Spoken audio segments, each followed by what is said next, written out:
Well, we've got some brand new characters for Pokemon Legends ZA, and who are you people? So I think we should start off with our two friend characters who are going to be part of our group, which is called Team MZ. Very suspicious. But anyway, yeah, I'm talking about Lita and Naveen. So first of all, for Lita, we find out that she is a dance school student who came to Lumio City seeking to become a professional dancer. She joined Team MZ in exchange for lodging and has become a trusted member of the crew. She's a foodie who loves croissants, and her partner Pokemon is Staryu, so might as well get it out of the way. She does bear a striking resemblance to Tierno, the defining features being the hair tuft at the top, and also in terms of clothing she has a lot of similar colors. And then there is also the fact that she wants to be a dancer similar to what Tierno aspired to be. Immediately I almost wanted to think that yeah, this is his daughter, though we're still not entirely sure how far in the future Legends ZA takes place compared to the original game, and based on some of the other returning characters we've seen that are not AZ, they don't look all that much older. I think I'm pretty comfortable in saying that this game takes place maybe like 10 years in the future, so in that sense she could be a relative of Tierno, or just completely unrelated. The point is that her design is definitely made to make you think of Tierno.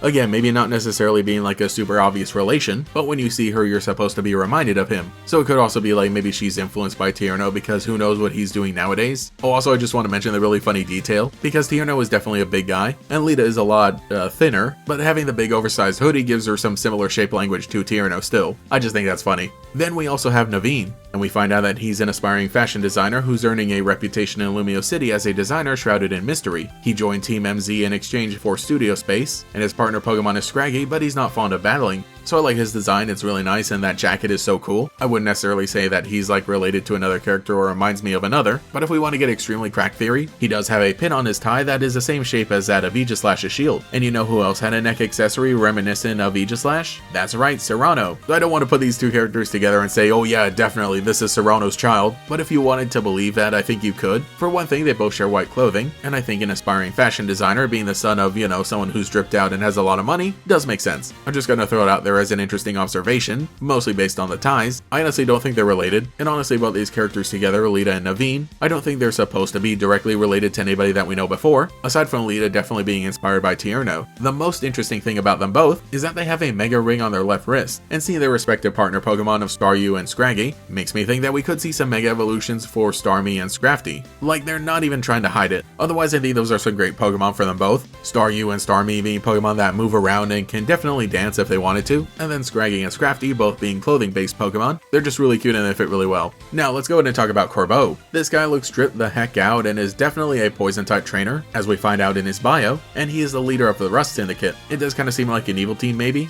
but personally I kind of wonder if these are meant to be like gym leaders or at least something similar to it, because imagine if we see different organizations, one for each of the 5 sections of Lumio City, and each of them are a type specialist that we meet along the way, could serve as an interesting way of progression. Corbeau is going to be competing in the ZA Battle Royale, so maybe having each of them as milestones as we get to the top ranks could be a way of tracking progression and advancing the story. Also yeah, he does have a Mega Stone and his partner Pokemon is Arbok, so yeah, I think that's another safe prediction of saying that maybe there's going to be a Mega Arbok. Next up we have Emma, who we knew was going to be appearing in Legends ZA based on the box art, but now we actually have some official key art of her and get to see her in gameplay. And yeah, she looks cool. Again, wearing the expansion suit, and then having like a crop detective coat over it. I like the design. She does also have a Mega Stone embedded into her suit, and we have seen her with a Mega Lucario in the box art. She's taken on the role as the detective at the Looker Bureau, and while it does seem like she's going to lead us into the plot of Pokemon that are Mega Evolving by themselves, overall the trailer makes it seem like she's going to be the one who introduces you to the side quest feature, which I'm really glad is returning, but I do still hope she has a significant role in the main story. And lastly we have Mabel, who is a returning character. She was a part of Team Flare, you know, all those characters that I think definitely could have gotten a lot more screen time, so very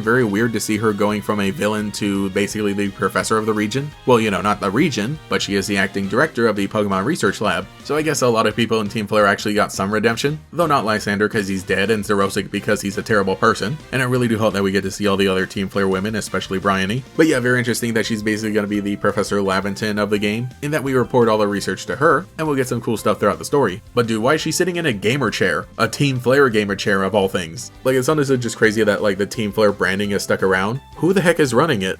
But those are all the details, some thoughts and theories about all the characters that we've been introduced to this week for Pokemon Legends ZA. Let me know what you think in the comments below about all the characters and how they're going to tie into the story. Anyway, you should go on and keep digging for even more details about the game.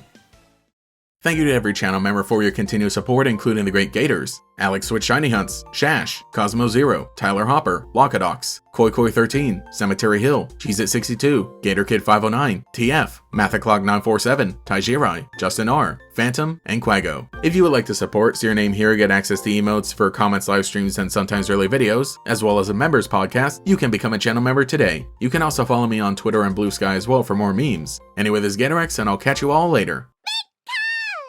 Two worlds collide. Powerful Pokémon shape the future. Pokémon trading card game XY Fates collide. In stores now. Each booster pack of 10 cards sold separately. Cards vary by pack.